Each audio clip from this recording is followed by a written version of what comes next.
Okay, so third parties didn't get a huge amount of representation in the PlayStation 5 Pro reveal, and it was with some measure of surprise that we actually saw a clip of Hogwarts Legacy specifically to highlight improvements to ray tracing.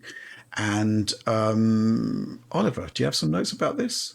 I do. So they sort of imply, they say ray tracing, and then they say to improve the reflections and the shadows. So I presume we're getting RT reflections and RT shadows. Yeah. For me personally, there is one shot that I managed to match pretty much perfectly on PlayStation 5 in its Fidelity RT mode, which also features RT reflections. Yeah. And here, very interesting, it looks very similar. And actually, you do see some breakup on both versions in especially like the smaller bits of cutlery. You tend to notice those really fine, very curved bits of cutlery. They do tend to exhibit a lot of RT like noise to them, speckling to them. Now, UE4's RT is maybe not the most refined, but that is an issue here. And it's actually, interestingly, a little bit more prominent in the PS5 Pro version of that title in that footage. It could be because the resolution of the underlying rendering may be lower, or it could be for another reason. And if we get up close to those reflective surfaces on the PS5 code, we also do see a lot of breakup in them. So it seems to be a similar kind of issue. But I think Alex might also have some thoughts on how the title is resolving its RT reflections. Yeah. So one thing, if they did adjust the roughness cutoff, which is one thing I'm pretty sure the options and the PC version for RT reflections in this game actually did adjust, was the amount of objects that could potentially get it based upon how rough they are. If that has been adjusted, that could potentially increase noise in the image, because if you do look at the side by side, you'll see that more of like the upper part of this, what is this, a mess hall, a dining hall? I was about to say call it a chapel because it looks like one, but you can see the stained glass windows more in the reflection, essentially. And there's could be a variety of reasons for that. One, really, there is actually an option in UE4 to make it so that the rougher the surfaces it is, the shorter the ray that is bounced off it becomes, to make it so that less of those reflections show up, because they are harder to denoise, they're more expensive to trace, and they're more expensive to shade and all these other things. There is an option for that in UE4's version of RT reflections. And if they maybe changed that value, that's why you could see potentially more things at a distance that could be traced against.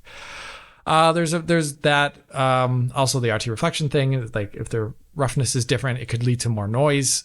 That's really about it, but it almost does look like it's like lower resolution in some way, in some weird way. In terms of the reflection. This is a title that, yeah, it just looks weirdly like more shimmery in a way that it isn't on the side with PlayStation 5. Really good lineup there, by the way, Oliver. Yeah. That must have been hard. wasn't too bad. There's also RT shadows here, but I did note in the footage, and again, maybe I can get some Alex commentary on this because he really knows a lot about Unreal. But the RT shadows do look slightly strange to me, like around the base of the stool in the shot that shows off the RT shadows. They appear very sharp and slightly misaligned around just the base of that stool detail.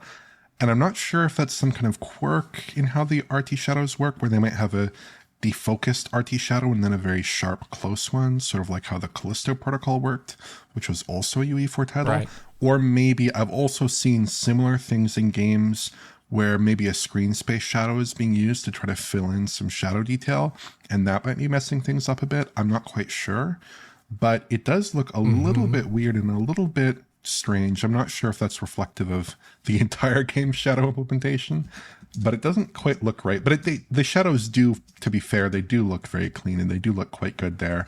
They aren't exhibiting any of the kind of aliasing that I did see in the shadow presentation on PlayStation 5. So that is definitely an improvement in all likelihood for the PlayStation 5 Pro code. Yeah, for me, looking at the stool, it looks 100% like screen space shadows are they're actually messing up the shadow. They would look better without as screen space shadows. That's actually something that can happen in games. Another thing to note, the background distant, when he's flying on what I presume is a hippogriff. I don't have any good knowledge of these Harry Potter movies, or is it some sort of stallion? What is it? I don't know what this is. I haven't been exposed to the plot in some time. I don't know what this is. Either way, you can see that the reflections on the ground actually that are in the water don't make too much sense if you look at the background geometry there. Doing really far away reflections in UE4 is probably a CPU nightmare. So I haven't spent too much time with this game, but I'm also very curious to see this when this comes out, because I kind of thought it was a very messy release and performance. Very messy performance. But the footage we're seeing here, it's primarily 30 FPS, right? So is there going to be different modes that offer 60? Well, the base PlayStation 5 version has a 60 FPS mode, so the idea that the Pro one won't is a non-starter. It's going to have modes. Yeah.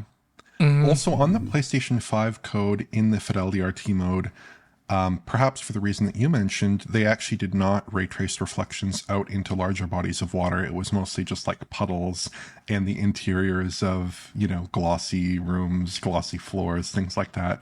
So yeah, if they are doing ray tracing on these larger bodies of water, that might be a big improvement. But like you said, it does look a little bit misaligned there, which is not ideal.